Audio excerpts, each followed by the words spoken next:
My graduation dinner was supposed to be simple. A few photos, a cheap restaurant downtown, my parents pretending we were a normal family. But 10 seconds after we sat down, everything snapped. My grandpa, Arthur, the one person who'd ever looked at me with real pride, raised his glass and asked Eleanor, "Are you using the $850,000 I set aside for your education?" The fork slipped from my Aunt Helen's hand. My parents, Victoria and Robert, went stiff and me, Clara, I felt the room tilt because I'd never heard of any fund. Before I take you into what happened next, tell me, where are you watching from? And when you hear the rest, what would you have done if your future was stolen without you knowing? Growing up, I learned early that my family looked balanced from the outside, but never felt that way on the inside. My sister Eleanor was the bright one, the child my parents genuinely believed would make something of herself. They never said I wouldn't. They just never said I would. And in a family like mine, silence spoke louder than praise. By middle school, the pattern was clear. Eleanor got opportunities. I got responsibilities. When she struggled in math, Victoria and Robert hired a tutor. When I struggled, they told me it was a good chance to build discipline. She got a used car on her 16th birthday. I got a planner and a speech about independence. I wasn't angry then, just confused and a little ashamed that needing help made me feel like a burden. College only magnified the distance between us. I worked part-time at a cafe near campus, wiping tables and memorizing regulars' orders while juggling classes and student loan paperwork. My clothes always smelled faintly like espresso, and my sleep schedule was whatever was left over after assignments and shifts. Whenever I hinted at needing support, books, rent, anything, Victoria would sigh, "Clara, you know how tight things are." Robert would nod along like he was agreeing with some invisible rule book. They said the same sentence every time, "We wish we could do more." But somehow the budget was never too tight for Eleanor. She got help with her apartment deposit, then help with her car maintenance, later support for a business idea that turned into a year-long project she never completed. Every time I tried to question the imbalance, I felt childish, petty, ungrateful. I told myself I was strong enough to carry my own weight. I believed that until the night everything unraveled.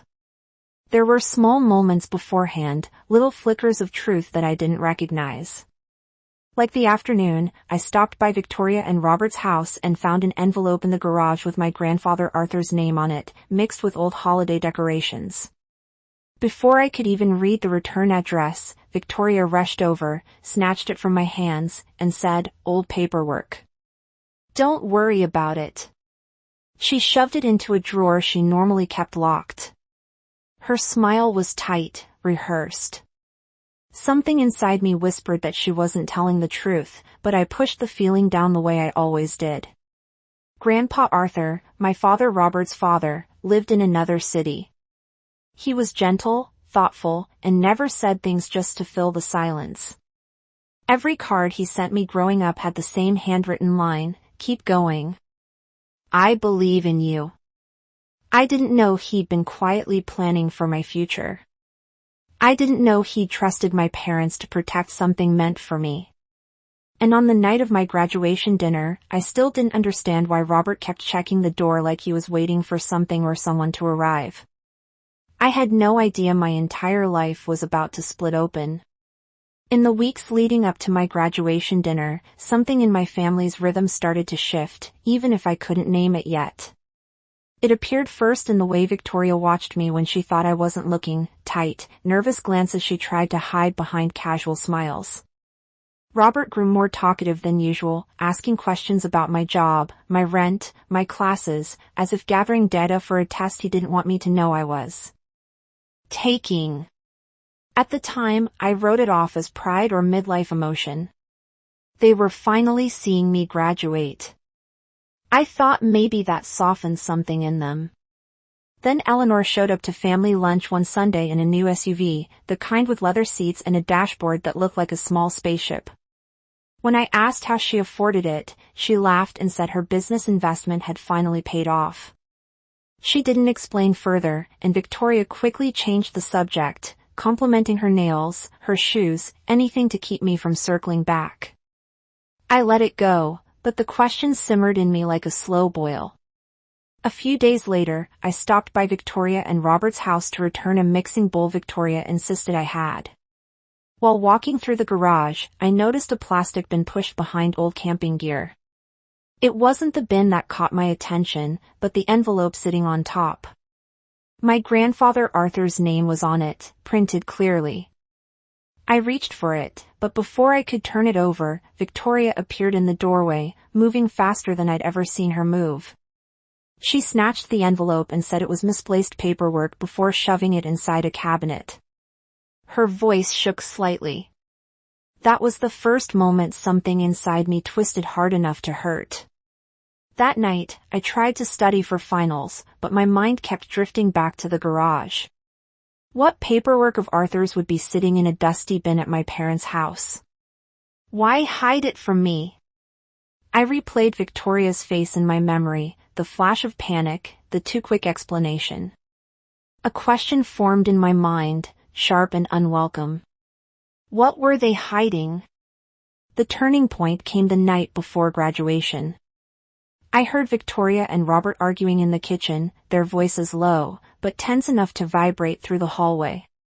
I wasn't trying to listen, but one sentence from Robert froze me in place. "We can't keep this quiet forever," he said. Victoria hissed something back. Something like, "She doesn't need to know. Eleanor needs stability." My stomach twisted. Who was she? What didn't I need to know? And why did Eleanor's stability always seem to cost me something? I didn't realize I was losing. I lay awake for hours staring at the ceiling, my heartbeat too loud in the stillness of my room. I thought about the envelopes, the unexplained expenses, the nervous glances. I thought about all the years I'd asked for help and been told there was nothing available. I wondered for the first time if the problem wasn't what they couldn't give me, but what they refused to. By morning, I felt hollow, but strangely clear. Something was wrong, and whatever it was, my parents were desperate to contain it. I told myself I'd stop asking questions, at least until after graduation. I needed one peaceful day, one moment where I wasn't the daughter trying to navigate the space between gratitude and abandonment. But peace wasn't waiting for me. Something else was. Graduation morning should have felt hopeful, but I woke up with a heaviness I couldn't shake. Victoria knocked on my door earlier than expected and asked if I was excited, her voice too bright, like someone forcing sunlight through a closed curtain. Robert hovered behind her, pretending to scroll through his phone, even though the screen was off. Their strange tension settled into the hallway like fog. I tried to ignore it, tried to focus on my ceremony, but every part of me felt alert, bracing for something I couldn't name. At the campus, Eleanor acted unusually cheerful, insisting on taking photos with me. She wrapped her arm around my shoulder and whispered, "Big day for you, sis." Her tone was sweet, but something about it felt wrong, like she was performing for an audience only she could see. When she stepped back, Victoria immediately rushed to her side, adjusting her hair and telling her she looked stunning, despite it being my graduation. I felt the familiar sting in my chest, but brushed it away. For once, I wanted the day to be about achievement, not comparison. After the ceremony, my parents insisted we head straight to the restaurant. Robert kept checking his watch. Victoria kept smoothing her blouse. Eleanor kept touching her phone like she was waiting for a message. I thought they were just hungry or impatient, but the truth was much darker. They weren't hurrying for me. They were hurrying because they were terrified of who else might show up. When we reached the restaurant, I understood why Robert had been watching the door. My grandfather Arthur sat at a table near the back, smiling when he saw me. I hadn't expected him. I didn't even know he knew the reservation time. Victoria's face tightened the moment she spotted him. Eleanor froze mid-step. Robert let out a thin, nervous laugh. That was when the air changed, the kind of shift you feel in your bones before your mind can catch up. Grandpa Arthur hugged me tightly and told me how proud he was. Something in his voice warmed and steadied me, like I'd finally reached a place where I didn't have to prove anything. But the tension around us was unmistakable. Victoria kept wringing her napkin. Eleanor whispered something to Robert. He shook his head sharply. My instincts sharpened. Whatever secret they'd been guarding was connected to Arthur, and it was about to surface. During appetizers, Arthur asked gentle questions about school and work. I answered honestly, grateful for the moment of normalcy. But when he asked about my student loans, Victoria's fork paused midair. Eleanor's eyes widened. Robert cleared his throat. I felt the room tighten. Arthur noticed too. His expression shifted almost imperceptibly. That was when I felt something inside me collapse. Not dramatically, but quietly, like a bridge losing a single crucial beam. I knew my family was hiding something. I knew it involved money. And for the first time in my life, I wasn't willing to absorb the confusion alone. So instead of shrinking back as I always had, I watched them. I studied every flicker of panic on my mother's face, every forced smile from my father, every restless twitch of Eleanor's fingers.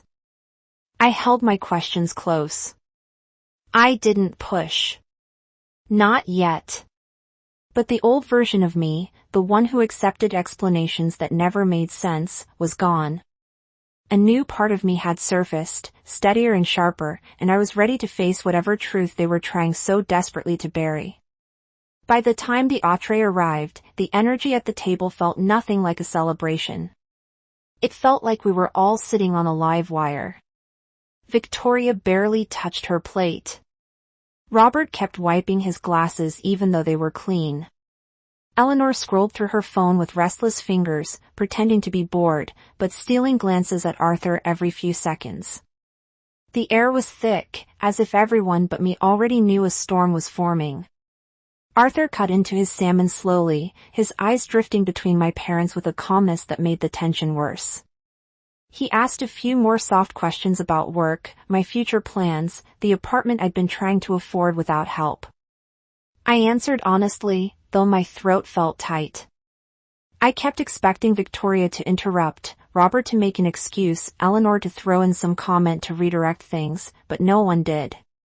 They were waiting, bracing, worrying about something I couldn't see. Then Arthur wiped his hands with a napkin, straightened his back, and lifted his glass like he was giving a toast. His smile was warm, but his eyes were sharp.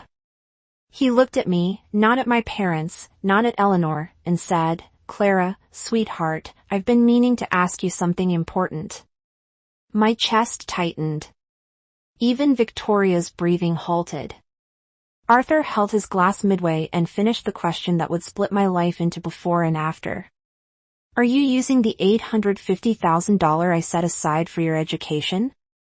The room silenced so quickly it felt like the air had been sucked out. For a heartbeat, I couldn't move.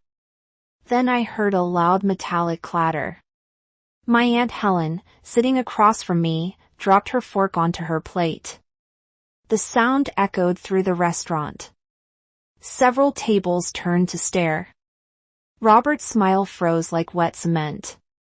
Victoria's face. Drained of all color, her fingers clenching around her napkin. Eleanor's phone slipped slightly in her grip. I swallowed hard. What fund? I didn't recognize my own voice. It sounded distant, like someone speaking underwater. Arthur's brows pinched together. Confusion. Then something else, hurt. He set his glass down. You don't know about it? He asked softly, almost whispering. He turned his head toward my parents with a slow, deliberate movement. You didn't tell her. Victoria shook her head violently as if denying reality itself. Robert, she must have forgotten. We told her a long time ago. You didn't, I said quietly. You never said anything. Arthur's expression hardened, the warmth in his eyes cooling into something sharp and focused. Interesting, he said, his voice deepening, because the bank says someone used it. The words cracked across the table like thunder. Robert choked on his water. Victoria's fingers trembled so violently her napkin slipped to the floor. Eleanor froze, her phone dimming in her hand. I stared at them, my heartbeat hammering in my ears. Arthur leaned forward. The fund has been drawn from for months now. Large withdrawals, regular ones, and none of them came from you, Clara.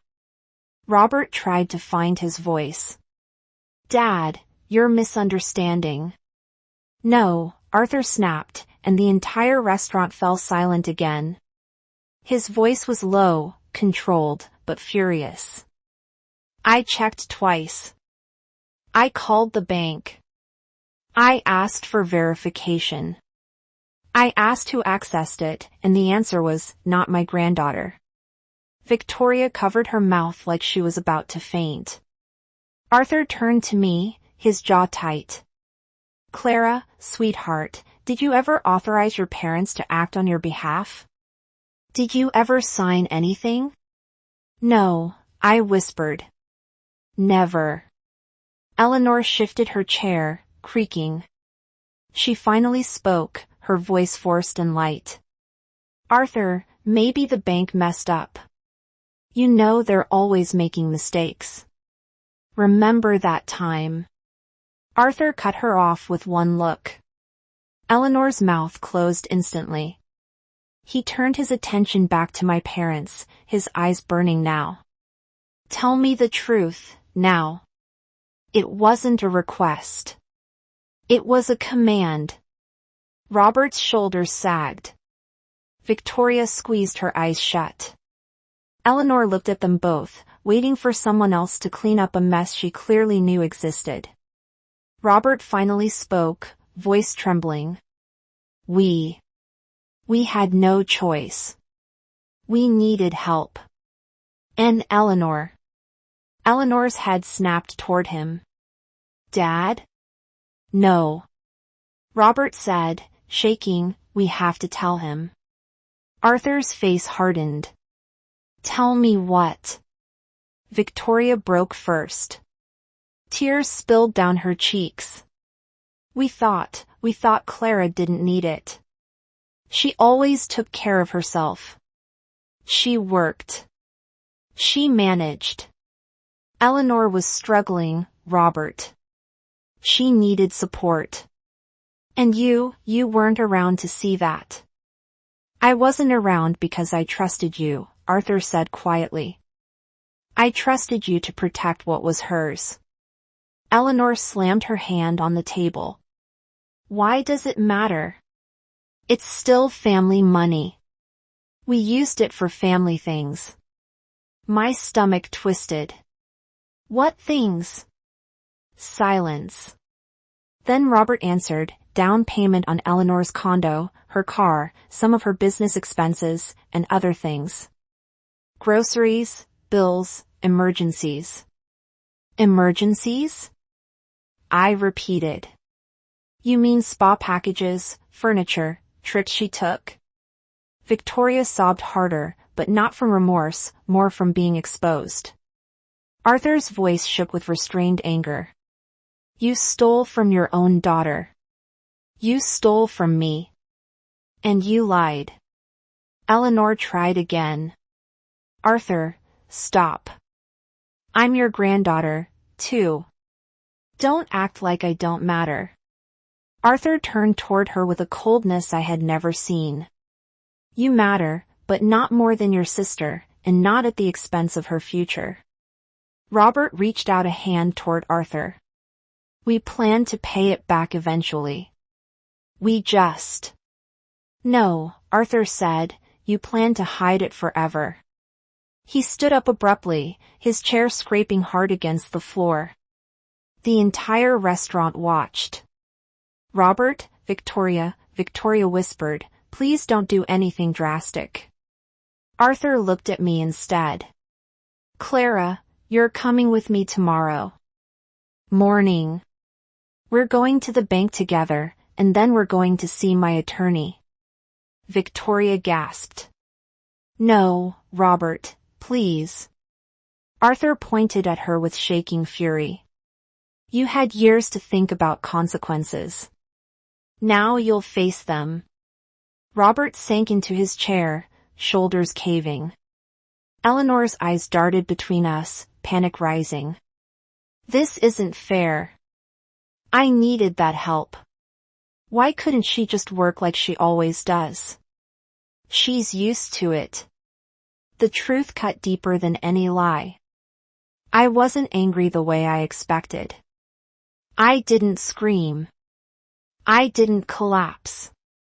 I just sat there, feeling something inside me settle into a cold, steady place.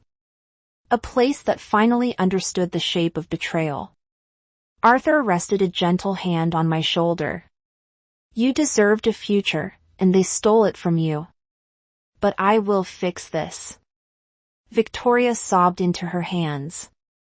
Robert stared at his empty plate. Eleanor glared at me like I'd ruined her life by simply being the victim. But for the first time, I didn't shrink. I looked straight at each of them and said, the only thing I could manage, I won't let you take anything else from me. Arthur squeezed my shoulder.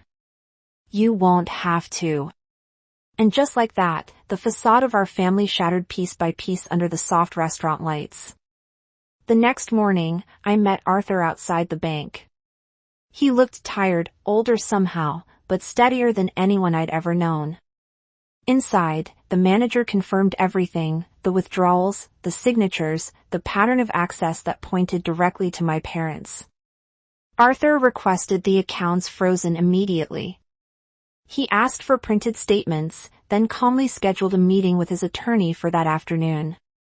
There was no yelling, no dramatic threats, just a firm, quiet insistence on accountability.